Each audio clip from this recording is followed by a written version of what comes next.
गणपति बप्पा मोरया, मंगल मूर्ति मोरया। तो चलिए, this is the day 2 of Ganesh ji की कहानियां, जो मैंने आपको प्रॉमिस किया था कि मैं आपको जरूर बताऊंगा कि गणेश जी क्या वो कटवे सर की कहानियां कहाँ हैं। तो देखिए, there are multiple stories about this कटा हुआ सर।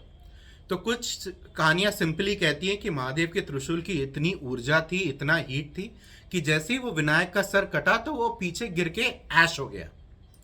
चलिए मान लेते हैं। दूसरी कहानी ये बताती है कि जब प्रभु के त्रिशूल ने विनायक जी का सर धड़ से अलग किया तो वो जाके चंद्रमंडल में स्थापित हो गया। और वो चंद्रमंडल में स्थापित होने के बाद एक नक्षत्र के रूप में इस तरह से स्थापित हुआ, जिसके कारण आज तक 13 चतुर्थियां, 13 संकष्टियां मनाई जाती हैं, जिसपे आज भी कई लोग व्रत रखते हैं। पर जो कहानी मुझे सबसे ज्यादा भाती है, मैं आपको सुनाना चाहता हूँ। तो ये कहा जाता है कि माता से वो कटा हुआ सर छुपाने के लिए महादेव ने वो सर ले जाके गुफा में स्थापित किया, और वो गुफा आज भी है, जिसका नाम है पाताल भुवनेश्वर, जो उत्तराखंड में है। और ये कहा जाता है कि वो कटे हुए सर की आज तक महादेव संरक्षण कर रहे हैं।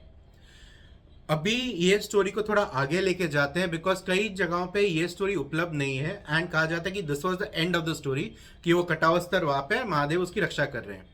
बट एक स्टोरी यह भी कहती है कि ये कटासुर था तो ब्रह्मांश, वो कटवेश्वर को ये अन्याय बर्दाश्त नहीं हो रहा था जो उसके साथ हुआ है, क्योंकि वो तो अपनी माता की आज्ञा मान रहा था। तो तब वो कटवेश्वर ने उपद्रव मनाना चालू किया, और महादेव उधर आ गए कि भाई क्या करूं, क्योंकि जो हुआ है अपराध मुझसे ही हुआ है, तो मुझे इसका एक समाधान निकालना है। तो महादेव ने फिर वो कटवेश्वर को वरदान दिया कि आज से तुम्हारा नाम होगा विघ्नकर्ता। आपने सुना है कि गणेश जी विघ्न करता भी है और विघ्न हरता भी हैं। तो ये कटा हुआ सर जो है, इसका नाम उन्होंने दिया विघ्न करता। और आज से जो भी दुष्ट होंगे, जो भी दुष्ट कर्म करने जा रहे होंगे, आप उनके कार्यों में विघ्न का कारक बनेंगे।